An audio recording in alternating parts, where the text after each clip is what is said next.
ನೂತನವಾದಂತಹ ಭಜನಾ ಮಂದಿರ ಶ್ರೀಮದ್ ಜಗದ್ಗುರು ಶಂಕರಾಚಾರ್ಯ ಶ್ರೀ ಶ್ರೀ ಭಾರತೀ ತೀರ್ಥ ಮಹಾಸ್ವಾಮಿಗಳವರ ದಿವ್ಯ ಅನುಗ್ರಹದಿಂದ ವಿನಂತಿ ಪತ್ರ ಮತ್ತು ಆಮಂತ್ರಣ ಪತ್ರಿಕೆಗಳಲ್ಲಿ ಅವರ ಭಾವಚಿತ್ರವನ್ನು ಹಾಕುವ ಒಂದು ದೊಡ್ಡ ಅನುಗ್ರಹದ ಮೂಲಕ ಈ ಭಜನಾ ಮಂದಿರ ನೂತನವಾಗಿ ನಿರ್ಮಿತವಾಗಿದೆ.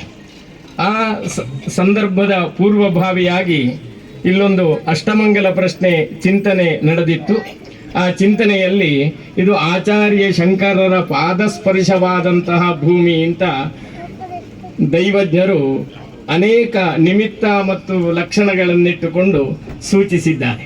ಆ ನೆಲೆಯಲ್ಲಿ ಆಚಾರ್ಯ ಶಂಕರ ಭಗವತ್ಪಾದರಿಂದ ಪ್ರಪ್ರಥಮವಾಗಿ ಸ್ಥಾಪಿತವಾಗಿರುವ ಶ್ರೀ ದಕ್ಷಿಣಾಮ್ನಾಯ ಶಾರದಾ ಪೀಠದ ವರ್ತಮಾನ ಜಗದ್ಗುರುಗಳಾಗಿರುವ ಶ್ರೀಮದ್ ಜಗದ್ಗುರು ಶಂಕರಾಚಾರ್ಯ ಶ್ರೀ ಶ್ರೀ ಭಾರತೀ ತೀರ್ಥ ಮಹಾಸ್ವಾಮಿಗಳವರ ಕರಕಮಲ ಸಂಜಾತರಾಗಿರುವ ಶ್ರೀಮದ್ ಜಗದ್ಗುರು ಶಂಕರಾಚಾರ್ಯ ಶ್ರೀ ಶ್ರೀ ಶ್ರೀ ವಿಧುಶೇಖರ ಭಾರತೀ ಮಹಾಸ್ವಾಮಿಗಳವರು ಈ ಪ್ರದೇಶಕ್ಕೆ ಆಗಮಿಸಿದ್ದು ನಮ್ಮೆಲ್ಲರ ಪರಮ ಭಾಗಧೇಯ ಫಲ ಎಂಬುದಾಗಿ ಮತ್ತೊಮ್ಮೆ ಅವರ ಚರಣಾರವಿಂದಗಳಿಗೆ ಅಭಿನಮಿಸ್ತಾ